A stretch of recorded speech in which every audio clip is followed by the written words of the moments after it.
Hi hello ನಮಸ್ತೆ friends. Bharat ಚಿತ್ರರಂಗದಲ್ಲಿ star ನಟಿಯರು ಕಣ್ಮರೆ ಆಗೋದು ಹೊಸ ವಿಚಾರವೇನಲ್ಲ. ಕಣ್ಮರೆ ಆಗೋದು ಅಂದ್ರೆ ಅವಕಾಶಗಳು ಕಡಿಮೆ ಆಗ್ತಾ ಇದ್ದ ಹಾಗೆ ಚಿತ್ರರಂಗದಿಂದ ದೂರ ಆಗೋದು. ಎಷ್ಟೋ ವರ್ಷಗಳ ಬಳಿಕ ಪೋಷಕ ನಟಿಯಾಗಿ ಕಂಬ್ಯಾಕ್ ಮಾಡೋದು. ಈ ರೀತಿ ಸಾಕಷ್ಟು ನಟಿಯರಿದ್ದಾರೆ.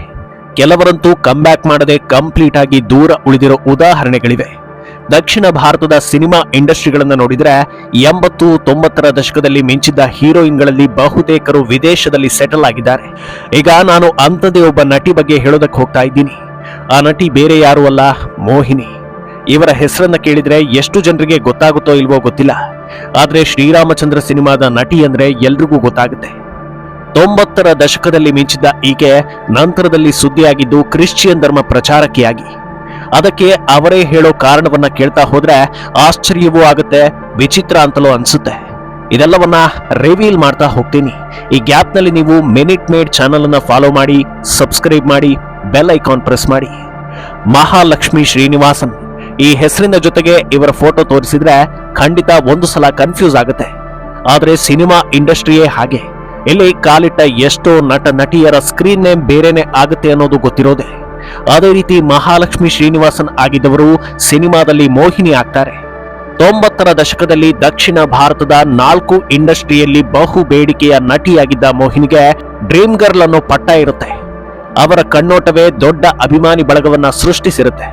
10 ವರ್ಷಗಳ ಕಾಲ ವಿವಿಧ ಭಾಷೆಗಳಲ್ಲಿ ಬ್ಯುಸಿಯಾಗಿದ್ದ ನಟಿ 2000ನೇ ಇಸವಿಯ ಬಳಿಕ ಬೆರಳೆಣಿಕೆಯಷ್ಟು ಸಿನಿಮಾದಲ್ಲಿ ಕಾಣಿಸ್ಕೊಳ್ತಾರೆ. ಸಿನಿಮಾಗಳ ಸಂಖ್ಯೆ ಕಡಿಮೆ ಆಗೋದಕ್ಕೆ ಕಾರಣ ಅವರು ವೈವಾಹಿಕ ಜೀವನಕ್ಕೆ ಕಾಲಿಟ್ಟಿದ್ದು ಅನ್ನೋದು ಗೊತ್ತಾಗುತ್ತೆ. 1999ರಲ್ಲಿ ಅವರು ಭರತ್ ಕೃಷ್ಣಸ್ವಾಮಿ ಎನ್ನುವವರ ಕೈ ಹಿಡಿತಾರೆ. ಈಗ ಪ್ರೆಸೆಂಟ್ಗೆ ಬಂದು ಥಂಬ್ನೇಲ್ ನಲ್ಲಿ ಹೇಳಿರೋ ಪ್ರಮುಖ ವಿಷಯವನ್ನ ಹೇಳ್ತೀನಿ. ಅದೇ ಬ್ರಾಹ್ಮಣ ಸಮುದಾಯದಲ್ಲಿ ಹುಟ್ಟಿದ್ದ ನಟಿ ಮೋಹಿನಿ ಕ್ರಿಶ್ಚಿಯನ್ ಧರ್ಮಕ್ಕೆ ಮತಾಂತರ ಆದ್ರು ಅನ್ನೋದು. ಅದಕ್ಕೆ ಕಾರಣ ಹುಡುಕ್ತಾ ಹೋದಾಗ ಅವರ ಜೀವನದಲ್ಲಿ ತುಂಬಾ ಸಂಕಷ್ಟಗಳನ್ನ ಅನುಭವಿಸ್ತಾ ಇದ್ರಂತೆ. ಎಷ್ಟೇ ಮೆಡಿಕಲ್ ಟ್ರೀಟ್ಮೆಂಟ್, ಪ್ರಾರ್ಥನೆ, ಪೂಜೆ ಬಳಿಕವೂ ಸರಿ ಹೋಗದೇ ಇದ್ದಾಗ ಕೊನೆಗೆ ಕ್ರಿಶ್ಚಿಯನ್ ಧರ್ಮಕ್ಕೆ ಮತಾಂತರಗೊಂಡ್ರಂತೆ. ಆಮೇಲೆ ಧರ್ಮ ಪ್ರಚಾರಕ್ಕೆ ಆಗಿಯೂ ಕೆಲಸ ಮಾಡಿದ್ರಂತೆ ಅನ್ನೋ ಸುದ್ದಿಗಳು ಸಿಗ್ತಾ ಹೋಗುತ್ತವೆ. ಇದ್ಯಾವುದು ಗಾಳಿ ಸುದ್ದಿ ಅಲ್ಲ, ಅವರೇ ಕನ್ಫರ್ಮ್ ಮಾಡಿದ್ದಾರೆ ಅನ್ನೋದನ್ನು ಕೂಡ ವಿವಿಧ ವೆಬ್ಸೈಟ್ಗಳು ಖಚಿತಪಡಿಸಿವೆ. ಆದ್ರೆ ಒಂದು ಸಂದರ್ಶನದಲ್ಲಿ ಇದೆಲ್ಲವನ್ನ ಕನ್ಫರ್ಮ್ ಮಾಡೋದರ ಜೊತೆಗೆ ಸಾಕಷ್ಟು ವಿಚಾರಗಳನ್ನ ಬಿಚ್ಚಿಡ್ತಾ ಹೋಗೋ ಮೋಹಿನಿ ತಮ್ಮ ಜೀವನದಲ್ಲಿ ನಡೆದ ಅಚ್ಚರಿ ಘಟನೆಗಳನ್ನೆಲ್ಲ ಹೇಳ್ಕೊಂಡಿದ್ದಾರೆ. ಅದರಲ್ಲಿ ಒಂದಷ್ಟು ವಿಚಾರಗಳನ್ನ ನಿಮಗೆ ನಾನು ತಿಳಿಸ್ತಾ ಹೋಗ್ತೀನಿ. ವಿಷಯ ಆರಂಭಿಸುವುದಕ್ಕೂ ಮೊದಲೇ ಒಂದು ಮಾತನ್ನ ಹೇಳ್ತೀನಿ. ಅದೇನಂದ್ರೆ, ಈಗ ನಾನು ಹೇಳೋದೆಲ್ಲದು ಖುದ್ದು ಮೋಹಿನಿ ಹೇಳ್ಕೊಂಡಿರೋದು. ಅವರ ಕತೆ ಹೇಳೋ ನೆಪದಲ್ಲಿ ಧರ್ಮ ಪ್ರಚಾರ ಮಾಡೋ ಯಾವ ದುರುದ್ದೇಶ ನನಗಿಲ್ಲ. ಮೋಹಿನಿ ಹೇಳಿದ್ರು ಅನ್ನೋ ಮಾತ್ರಕ್ಕೆ ಅದೇ ಸತ್ಯ ಅಂತಲೂ ಹೇಳೋದಕ್ಕಾಗಲ್ಲ. ಅವರ ಅನುಭವ, ಅವರ ಬಾಯಲ್ಲೇ ಬಂದ ಮಾತುಗಳನ್ನ ಹೇಳ್ತಾ ಹೋಗ್ತೀನಿ. ಮೋಹಿನಿ ಅವರಿಗೆ ವೈವಾಹಿಕ ಜೀವನ ಕಷ್ಟಕರವಾಗಿತ್ತಂತೆ. ಏನೋ ಒಂದು ಸಮಸ್ಯೆ ಮಾನಸಿಕವಾಗಿ, ದೈಹಿಕವಾಗಿ ಅವರನ್ನ ಕಾಡೋದಕ್ಕೆ ಶುರುವಾಗುತ್ತಂತೆ. ಇದಕ್ಕೆ ಕಾರಣ ಏನು ಅಂತ ತಿಳ್ಕೊಳ್ಳೋದಕ್ಕೆ ಜ್ಯೋತಿಷಿಗಳ ಮೊರೆ ಹೋಗ್ತಾರೆ. ಕವಡೆ ಜ್ಯೋತಿಷದಲ್ಲಿ ಮಾಟ ಮಾಡಿಸಿರೋದು ಗೊತ್ತಾಗುತ್ತಂತೆ. ಅವರೇ ಹೇಳೋ ಪ್ರಕಾರ ಮದುವೆ ಬಳಿಕ ಅವರ ಗಂಡನ ಸಂಬಂಧಿ ಯಾರೋ ಒಬ್ರು ಮಾಟ ಮಾಡಿಸಿರ್ತಾರಂತೆ. ಜ್ಯೋತಿಷಿಗಳು ಈಗ ಪರಿಸ್ಥಿತಿ ಕೈಮೀರಿ ಹೋಗಿದೆ ಅಂತ ಹೇಳ್ತಾರಂತೆ.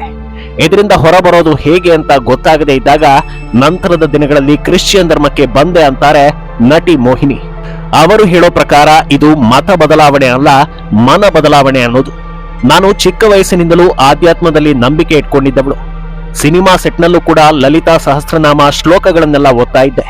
ಆದ್ರೆ ನನ್ನ ಸಮಸ್ಯೆ ಬಗ್ಗೆ ಕೇಳೋದಕ್ಕೆ ಹೋದಾಗ ಪೂರ್ವ ಜನ್ಮದ ಪಾಪದ ಫಲ ಅಂತ ಹೇಳಿದ್ರು. ನಾನು ಇಷ್ಟೊಂದು ಧಾರ್ಮಿಕ ನಂಬಿಕೆ ಇಟ್ಕೊಂಡವಳಾಗಿದ್ರು ನನಗೆ ಯಾಕೆ ಈ ಸಮಸ್ಯೆ ಕಾಡ್ತಾ ಇದೆ ಅಂತ ಅನ್ಸೋದಕ್ಕೆ ಶುರುವಾಯಿತು. ನಾನು ರಾಮಾಯಣ, ಮಹಾಭಾರತ, ಸಿಖ್ ಧರ್ಮಗ್ರಂಥ, ಜೈನ ಧರ್ಮಗ್ರಂಥ, ಕುರಾನ್ ಎಲ್ಲಾ ಧರ್ಮಗ್ರಂಥಗಳನ್ನ ಓದಿ ಕೊನೆಗೆ ಬೈಬಲ್ ಓದಿದೆ.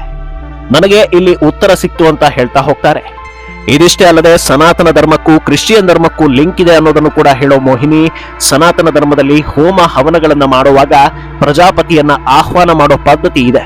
ಆ ಪ್ರಜಾಪತಿ ಬೇರೆ ಯಾರು ಅಲ್ಲ, ಜೀಸಸ್ ಕ್ರೈಸ್ಟ್ ಅನ್ನೋದನ್ನ ಹೇಳ್ಕೊಂಡಿದ್ದಾರೆ.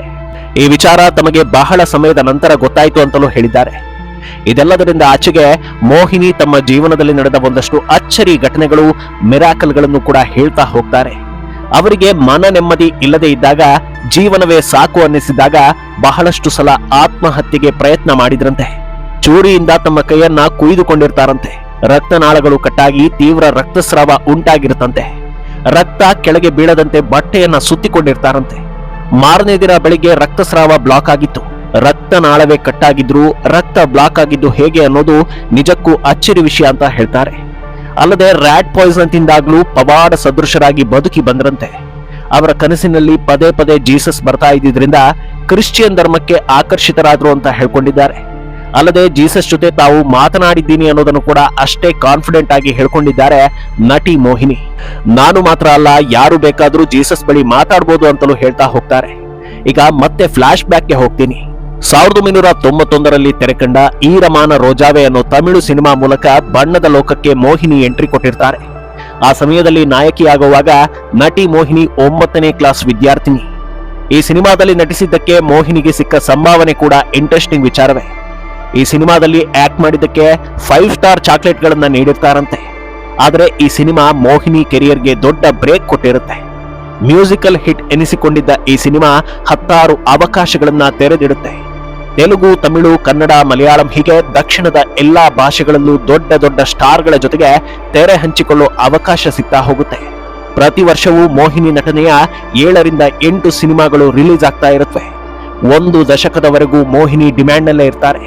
ತಮ್ಮ ಚೆಲುವಿನ ಮೂಲಕ ಅಭಿಮಾನಿಗಳನ್ನ ಸೆಳೆದಿದ್ದ ಮೋಹಿನಿ ಡ್ರೀಮ್ ಗರ್ಲ್ ಆಗಿರ್ತಾರೆ. ಇನ್ನು ಮೋಹಿನಿಗೂ ಕನ್ನಡ ಚಿತ್ರರಂಗಕ್ಕೂ ಇದ್ದ ನಂಟನ್ನ ನೋಡೋದಾದ್ರೆ 1992ರಲ್ಲಿ ತೆರೆ ಕಂಡಿದ್ದ ಕಲ್ಯಾಣ ಮಂಟಪ ಸಿನಿಮಾ ಮೋಹಿನಿಗೆ ಮೊದಲ ಕನ್ನಡ ಸಿನಿಮಾ. ಈ ಸಿನಿಮಾದಲ್ಲಿ ಅವರ ಜೊತೆಗೆ ನಾಯಕನಾಗಿ ನಟಿಸಿದ್ದು ರಾಘವೇಂದ್ರ ರಾಜ್ಕುಮಾರ್. ಈ ಸಿನಿಮಾದಲ್ಲಿ 1-2 ಹಾಡುಗಳು ಎಲ್ಲರ ಗಮನ ಸೆಳೆದಿತ್ತು.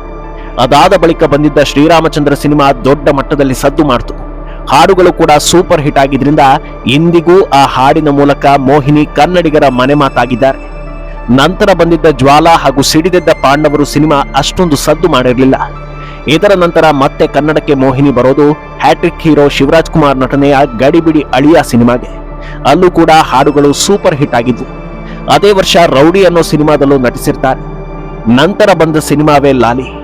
1997ರಲ್ಲಿ ತೆರೆಕಂಡ ಈ ಸಿನಿಮಾವನ್ನ ಮರೆಯೋದಕ್ಕೆ ಸಾಧ್ಯವೇ ಇಲ್ಲ.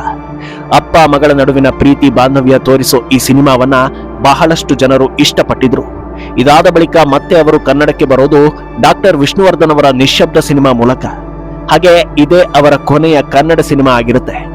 ನಂತರ ತಮಿಳು ಹಾಗೂ ಮಲಯಾಳಂನಲ್ಲಿ ಸಾಕಷ್ಟು ಸಿನಿಮಾಗಳಲ್ಲಿ ನಟಿಸೋ ಮೋಹಿನಿ ಸಿನಿಮಾದಿಂದಲೂ ದೂರ ಆಗ್ತಾ ಹೋಗ್ತಾರೆ. ಸಣ್ಣ ತೆರೆಯಲ್ಲಿ ಸಾಕಷ್ಟು ಸೀರಿಯಲ್ಗಳಲ್ಲಿ ಕಾಣಿಸ್ಕೊಳ್ತಾರೆ.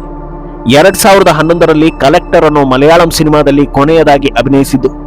ಅದಾದ ಬಳಿಕ ಮತ್ಯಾವುದೇ ಸಿನಿಮಾದಲ್ಲಿ ಈವರೆಗೆ ನಟಿಸಿಲ್ಲ. ಒಟ್ಟಾರೆ ತಮ್ಮ ಕೆರಿಯರ್ನಲ್ಲಿ 100ಕ್ಕೂ ಅಧಿಕ ಸಿನಿಮಾಗಳಲ್ಲಿ ಮೋಹಿನಿ ಮಿಂಚಿದ್ದಾರೆ. 2011ರ ಬಳಿಕ ಮೋಹಿನಿ ಸುದ್ದಿಯಾಗಿದ್ದು ಕೇವಲ ಧರ್ಮ ಬದಲಾವಣೆ ಹಾಗೂ ಧರ್ಮ ಪ್ರಚಾರದಲ್ಲಿ ಮಾತ್ರ. ತಮ್ಮ ಜೀವನದಲ್ಲಿ ನಡೆದ ಘಟನೆಗಳನ್ನ ಬಿಚ್ಚಿಡುವಾಗ ಮೋಹಿನಿ ತುಂಬಾ ಕಾನ್ಫಿಡೆಂಟ್ ಆಗಿ ಮಾತಾಡ್ತಾರೆ. ಬೇರೆ ಧರ್ಮದ ಬಗ್ಗೆಯೂ ನನಗೆ ಗೌರವ ಇದೆ ಅನ್ನೋದನ್ನು ಹೇಳೋದು ಮರೆಯೋದಿಲ್ಲ. ಆದ್ರೆ ಅಂತಿಮವಾಗಿ ನನಗೆ ಎಲ್ಲಿ ಉತ್ತರ ಸಿಕ್ತೋ ಅಲ್ಲಿಗೆ ಬಂದು ನಿಂತೆ ಅಂತ ಹೇಳ್ತಾರೆ. ಒಟ್ನಲ್ಲಿ ಮೋಹಿನಿ ಯಾವ ಧರ್ಮ ತೆಗೆದುಕೊಂಡ್ರೂ ಅದು ಅವರ ವೈಯಕ್ತಿಕ ಹಾಗೂ ಅದು ಅವರ ಜೀವನದಲ್ಲಿ ನಡೆದ ಘಟನೆಗಳಿಗೆ ಸಂಬಂಧಪಟ್ಟಿದ್ದು. ಅದೇ ರೀತಿ ಎಲ್ಲರ ಜೀವನದಲ್ಲೂ ಆಗ್ಬೇಕು ಅಂತಲೂ ಇಲ್ಲ, ಆಗುತ್ತೆ ಅನ್ನೋದು ಇಲ್ಲ. ಆದ್ರೆ ಒಬ್ಬ ವ್ಯಕ್ತಿಯ ಜೀವನದಲ್ಲಿ ಹೀಗೆಲ್ಲವೂ ಆಯ್ತಲ್ಲ ಅನ್ನೋದು ಕೇಳಿಸ್ಕೊಳ್ಳೋದಕ್ಕೆ ಇಂಟ್ರೆಸ್ಟಿಂಗ್ ವಿಚಾರ ಅಷ್ಟೇ. ಈ ಬಗ್ಗೆ ನಿಮ್ಮ ಅನಿಸಿಕೆಯನ್ನ ಕಮೆಂಟ್ ನಲ್ಲಿ ಹೇಳಿ. ಮೇನೆಟ್ ಮೇಡ್ ಚಾನಲ್ ಅನ್ನ ಫಾಲೋ ಮಾಡಿ, ಸಬ್ಸ್ಕ್ರೈಬ್ ಮಾಡಿ.